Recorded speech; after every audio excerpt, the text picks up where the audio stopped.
ಎಲ್ಲ ಮಾಧ್ಯಮ ಮಿತ್ರರಿಗೆ ನಮಸ್ಕಾರ. ಶರತ್ ಸರ್, ಇಲ್ಲಿ ನೀವು ಹೇಳ್ದಂಗೆ ನನಗೆ ಇವಾಗಲೂ ಆ ಸ್ಟೇಜ್ ಫಿಯರು ಮರ್ತೋಗ್ಬಿಡ್ತೀವಿ ಕೆಲವ್ರನ್ನ. ಅದೊಂದು ಭಯ, ಸಡನ್ನಾಗಿ ಕರೆದಾಗ ಅದೊಂದು ಶಾಕ್ ಆದಂಗೆ ಆಗ್ಬಿಡುತ್ತೆ.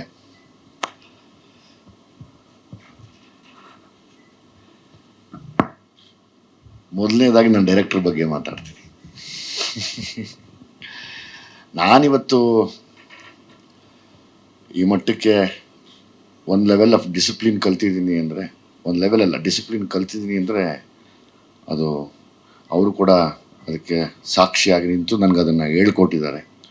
ಸೊ ಹಂಗಾಗಿ ಅವ್ರು ಕರೆದಾಗ ಪಾತ್ರ ಮಾಡು ಅಂದಾಗ ನಾನು ಯಾವತ್ತೂ ಬಿಟ್ಕೊಡಲ್ಲ, ಓಡೋಗಿ ನಿಂತ್ಕೋತೀನಿ.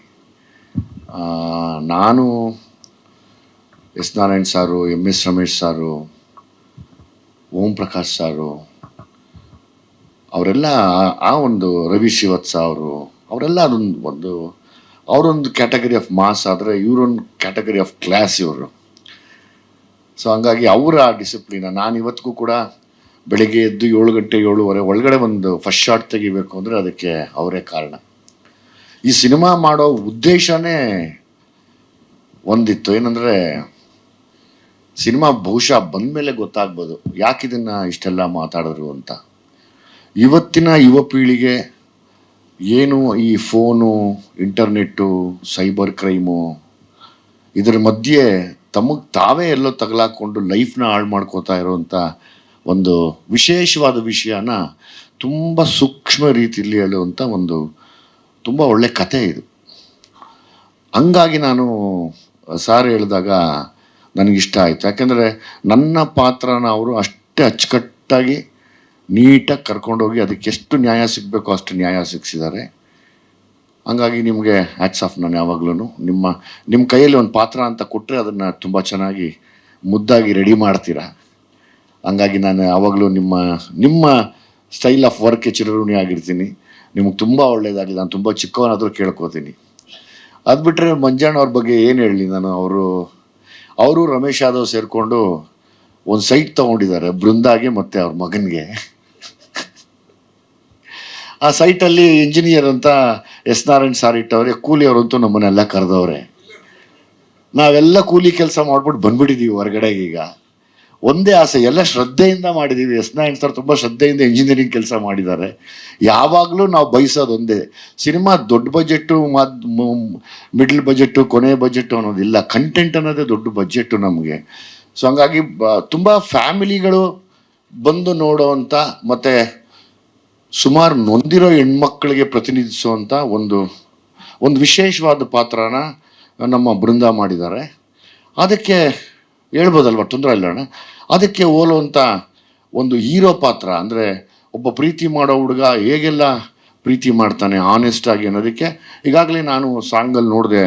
ಆತನ ಫ್ಲೆಕ್ಸಿಬಿಲಿಟಿ ಆಗ್ಬೋದು, ಆತನ ಇದಾಗ್ಬೋದು, ಆ್ಯಕ್ಟಿಂಗ್ ನಾನಿಂದ ನೋಡಿಲ್ಲ, ನೋಡ್ತೀನಿ. ಯಾಕಂದರೆ ಎಸ್ ನಾರಾಯಣ್ ಸರ್ ಕೈ ಇಟ್ಟ ಮೇಲೆ ಒಂದು ಮಟ್ಟಕ್ಕೆ ತಟ್ಟಿರ್ತಾರೆ, ಬಿಟ್ಟಿರಲ್ಲ ನಿನ್ನ.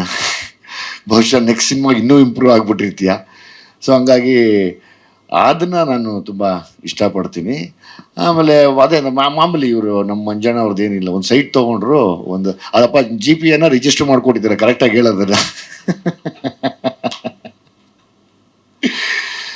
ಶರತ್ ಸಾರು ನಾನು ತುಂಬ ವರ್ಷ ಎಲ್ಲ ಒಬ್ರಿಗೊಬ್ರು ನೋಡ್ತಿದ್ರಿ. ಬಟ್ ಈ ಸಿನಿಮಾ ಮತ್ತು ನನ್ನ ಲ್ಯಾಂಡ್ ಲಾರ್ಡ್ ಸಿನಿಮಾಲಿ ತುಂಬ ಹತ್ರಕ್ಕೆ ಮಾತಾಡಿ ಒಂದಷ್ಟು ಮರೆಯೋಕ್ಕಾಗದಿರೋಂಥ ವಿಷಯಗಳನ್ನ ಮಾತಾಡಿದ್ದೀವಿ. ಒಂದು ಒಳ್ಳೆ ಸ್ನೇಹ ಕೂಡ ತುಂಬ ದೊಡ್ಡ ಮಟ್ಟಿಗೆ ಬೆಳೀತು. ಅವ್ರನ್ನೆಲ್ಲ ನೋಡಿ ನಾವು ಬೆಳೆದವ್ರು. ನಾನು ಅವ್ರಿಗೆ ಸಿಕ್ಕಿದಾಗ ಹೇಳಿದೆ, ಸರ್ ನಿಮ್ಮ ರಾಜದೂತ್ ಬೈಕಲ್ಲಿ ನೀವು 4 ಬ್ಲ್ಯಾಕ್ ಕಾಂಪ್ಲೆಕ್ಸಲ್ಲಿ ಇವಾಗೆಲ್ಲ ಹೊಡೆದಾಕ್ಬಿಟ್ಟಿದ್ದಾರೆ ಆ ಏರಿಯಾ ಎಲ್ಲನೂ. ಅಲ್ಲಿ ಒಂದು ಹೆಲ್ಮೆಟ್ ಇಟ್ಕೊಂಡು ಹೈಟಿಗೆ ಸುಮ್ಮನೆ ಹಂಗೆ ನಡ್ಕೊಂಡು ಬರ್ತಿದ್ರೆ ಅವ್ರನ್ನ ನೋಡಿದ್ರೆ ಭಯ ಬೀಳೋರು. ಹಂಗಿತ್ತು ಘಟ. ಅದು ಇವತ್ತು ಹಂಗೆ ಇದ್ದಾರೆ. ಅವತ್ತಿಂದ ನಾವು ಅವ್ರನ್ನ ನೋಡ್ತಾ ಬಂದಿದ್ದೀವಿ. ಅವರು ರಘುವಣ್ಣ, ಈ ಸಾಧು ಬಿಡಿ, ಅದು ತುಂಬ ಒಂದು ಒಳ್ಳೆ ವನ ಕೊಟ್ಟರೆ ಒಂದು ಕೋತಿ ಕೆಡಿಸುತ್ತೆ ಅನ್ನೋ ಥರ ಎಂಥ ಅಟ್ಮಾಸ್ಫಿಯರ್ ಕೊಟ್ಟರು ಕೆಡ್ಸಾಕ್ಬಿಡ್ತಾರೆ ಅವರು.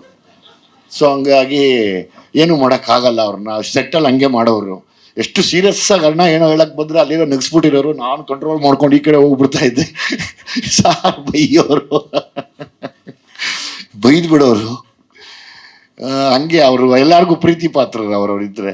ರಘುವಣ್ಣ ಇದ್ದಾರೆ, ಶರತ್ ಸರ್ ಇದ್ದಾರೆ. ಇವರೆಲ್ಲ ಏನು ಹೇಳ್ತಾರೆ ಅಂದರೆ, ಪಾತ್ರಕ್ಕೆ ನ್ಯಾಯ ಅನ್ನೋದಾದರೆ ಅವರನ್ನು ನೋಡಿ ನಾವು ಕಲಿಬೇಕು.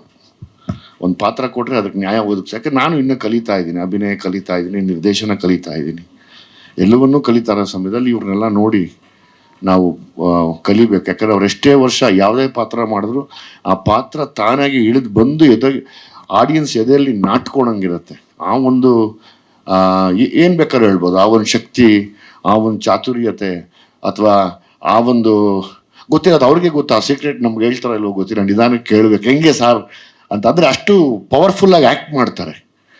ಅದು ನನಗೆ ಖುಷಿ ಅನಿಸುತ್ತೆ. ಆಸ್ ಇಟ್ ಈಸ್ ಬೃಂದ, ಅವತ್ತು 2 ಸಿನಿಮಾ ರಿಲೀಸ್ ಆಗ್ತಾ ಇದೆ. ನಿನ್ನ ಲೈಫಲ್ಲಿ ಭಾಗ್ಯಲಕ್ಷ್ಮಿ ಬರಲಿ, ಈ ಸಿನಿಮಾನೂ ನಿಮ್ಗೆ ತುಂಬ ದೊಡ್ಡ ಮಟ್ಟದ ಹಿಟ್ ಆಗಲಿ ಕಣಮ್ಮ. ನಾನು ನೋಡಿದೆ, ತುಂಬ ಖುಷಿ ಆಯಿತು.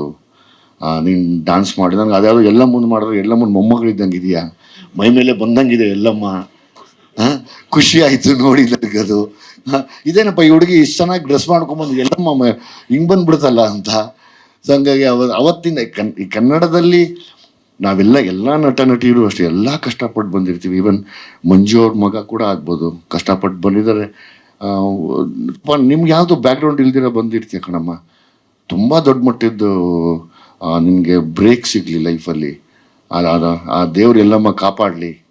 ಯಾವಾಗಲೂ ಮರಿಬೇಡ ಆ ದೇವ್ರನ್ನ. ಒಂದ್ಸರಿ ಆ ಪಾತ್ರ ಹಾಕಿದ್ಮೇಲೆ ಮರಿಬೇಡ. ತುಂಬ ಚೆನ್ನಾಗಿ ಆ್ಯಕ್ಟ್ ಮಾಡ್ತಾರೆ, ತುಂಬ ಶ್ರದ್ಧೆಯಿಂದ. ನಾನು ಅಂದ್ಕೊಂಡೆ, ನಾವು ಎಸ್ ನಾರಾಯಣ್ ಸರ್ ಡೈರೆಕ್ಟ್ ಮಾಡುವಾಗ ಯಾರ್ಯಾರು ಏನೇನು ತಪ್ಪು ಮಾಡ್ತಾರೆ ನೋಡು ಅಂತ ಆಳು. ನಮಗೊಂದು ಭಯ ಇರುತ್ತೆ, ಯಾರನ್ನ ಸಿಕ್ಕಾಕೊಡ್ರೆ ನಕ್ಬಿಡೋಣ, ಸಿಕ್ಕಾಕೊಳ್ಳೋದು ಬೇಡ ಅಂತ. ನಾನೆಲ್ಲ ಅಬ್ಸರ್ವ್ ಮಾಡೋದು, ಯಾರ್ಯಾರು ಸಿಕ್ಕಾಕೋತಾರೆ ಅಂತ. ಅಂದರೆ ನಾವು ಸರ್, ನೀವಲ್ಲ ಸರ್. ಆವಾಗ ನೋಡಿದೆ, ಲೈಕ್ ಬೃಂದ ನೋಡಿದೆ, ಸತ್ಯವಾಗ್ಲೂ ಒಂದಿನಾನು ಏನು ಹೇಳಿಸ್ಕೊಳ್ದಿರ ಇನ್ವಾಲ್ವ್ ಆಗ್ಬಿಡ್ತಾಯಿದ್ರು. ಆ ಇನ್ವಾಲ್ವ್ಮೆಂಟ್ ಅದು ದೇವ್ರು ದೊಡ್ಡ ಮಟ್ಟಕ್ಕೆ ಕರ್ಕೊಂಡು ಹೋಗ್ತಾನಮ್ಮ. Don't worry, God bless you. ಇನ್ನೇನಪ್ಪ ನಿಂದು ಏನಂತ ಹೇಳೋದು. ನಿಮ್ಮಪ್ಪ ಹೇಳ್ತಾರೆ ಲವ್ ಮಾಡಲ್ಲ, ಮದುವೆ ಆಗಲ್ಲ, ಏನೂ ಮಾಡದಿರಷ್ಟು ಎಷ್ಟು ಸಾಚ ನೀನು ನನಗೆ ಹೇಳು. ಯಾವುದ್ರ ಮೇಲೆ ಆಣೆ ಮಾಡ್ಬೇಕು ಹೇಳು. ನಾನು ಅವತ್ತೇ ಹೇಳಿದೆ, ಆಡು ಮುಟ್ಟದ ಸೊಪ್ಪಿಲ್ಲ ಮಂಜಣ್ಣ, ಏನು ಮುಟ್ಟದೇರೋ ನೀನು ಅವ್ರ ತಮ್ಮ, ಅವ್ರ ಮಗ ನೀನು ಅಂತ, ಶ್ರೇಯಸ್ ಅಣ್ಣ ಅಂತ. ಏನದೆ, ನಿಜನಾ ಅದು ಏನಪ್ಪ? ಅಲ್ಲ, ನಿಜನಾ ಅದು? ಮತ್ತು ಲವ್ ಸೀನ್ ಎಲ್ಲ ಹೆಂಗೆ ಮಾಡ್ತೀಯ? ಹಣೆಗೆ ಮುತ್ತಿಡ್ತೀಯ, ಲಾಂಗ್ ಶಾಟಿಗೆ ಹೋಗ್ತಾ ಇದೀಯ ವೈಡಲ್ಲಿ, ಆರಾಮಾಗಿ ಎಂಜಾಯ್ ಮಾಡ್ತಾ ಇದೀಯ ಮುತ್ತಿಟ್ಕೊಂಡು.